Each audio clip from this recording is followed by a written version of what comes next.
A reading from the letter to the Hebrews. Jesus is always able to save those who approach God through him, since he lives forever to make intercession for them. It was fitting that we should have such a high priest, holy, innocent, undefiled, separated from sinners, higher than the heavens. He has no need, as did the high priest, to offer sacrifice day after day, first for his own sins and then for those of the people. He did that once for all when he offered himself.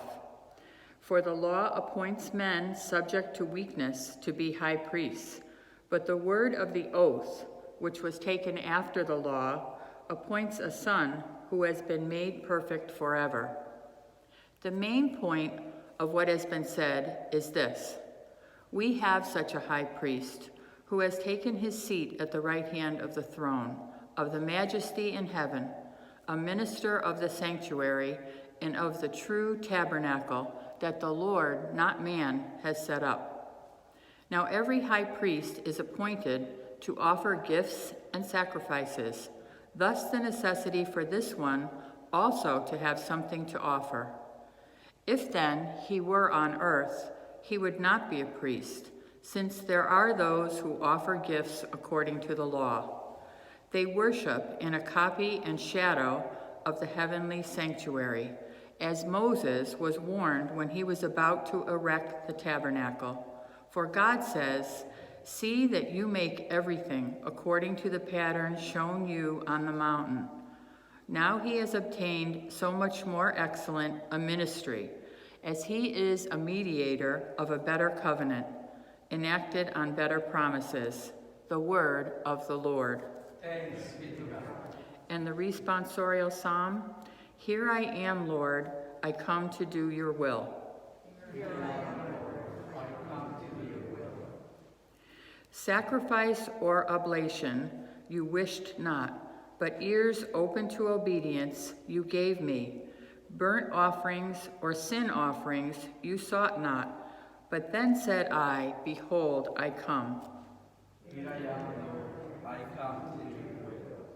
In the written scroll it is prescribed for me, to do your will, O my God, is my delight, and your law is within my heart. Here I am, Lord, I come to do your will.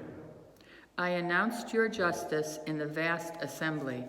I did not restrain my lips, as you, O Lord, know. Here I am, Lord, I come to do your will. May all who seek you exult and be glad in you, and may those who love your salvation say ever, "The Lord be glorified." Here I am, Lord, I come to do your will.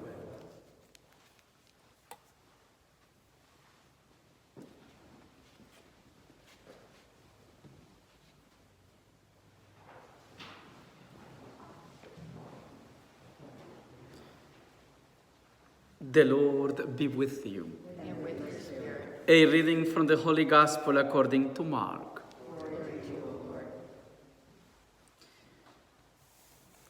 Jesus withdrew to the sea with his disciples.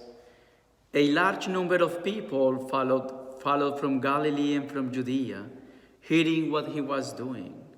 A large number of people came to him also from Jerusalem, from Idumea, from behind the Jordan, and from the neighborhood of Tyre and Sidon.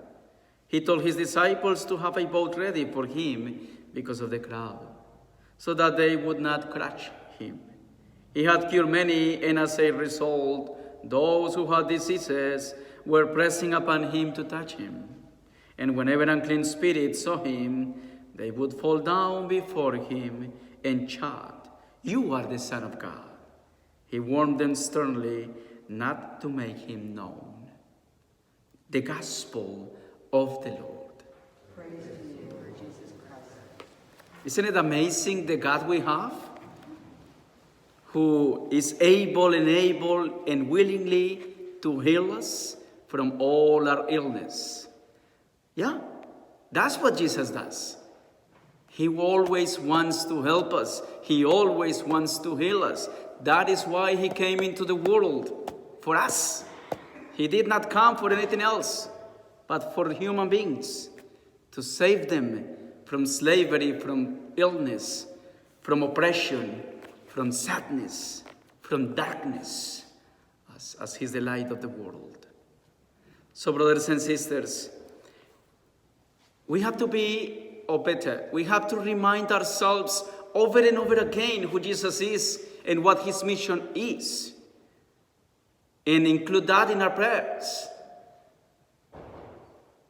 Because easily we may forget. Easily we may just ignore His power. And you may say, Father, what are you talking about? When do we ignore Jesus' power? Well, when we pray and ask for something and we do not believe that what we're asking for can come to fulfillment. In today's gospel, as well as the gospel throughout this year, we're going to hear people desperately coming to Jesus, especially those who were most vulnerable, poor, illness, sick, lepers, widows. And all of them came to Jesus with their mindset, I have to touch Him. I have to see Him. He has to see me. And they will do whatever it takes for that to happen. That's what we're going to hear over and over again. Everyone who were experienced the healing power of Christ were heroic people who were above and behind the normal things.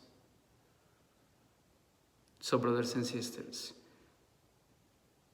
what are we willingly to do to find Jesus in our lives?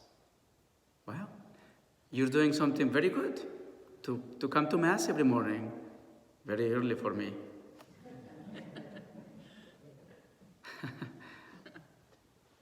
To expose yourselves, because once we get out of our house on this time, we are exposing ourselves, and yet we are taking the risk, because there is something greater awaiting for us.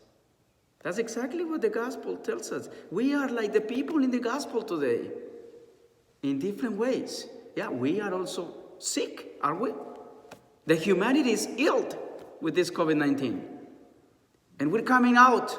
We're coming out to meet Jesus because we want to tell Him that we need Him. That's why you're here this morning. To pray for those who are dying, to stop this pandemic, to pray for your family not to get it, and if they get it, that they will not experience death. And Jesus is saying yes to us. Have you noticed how your family has been protected?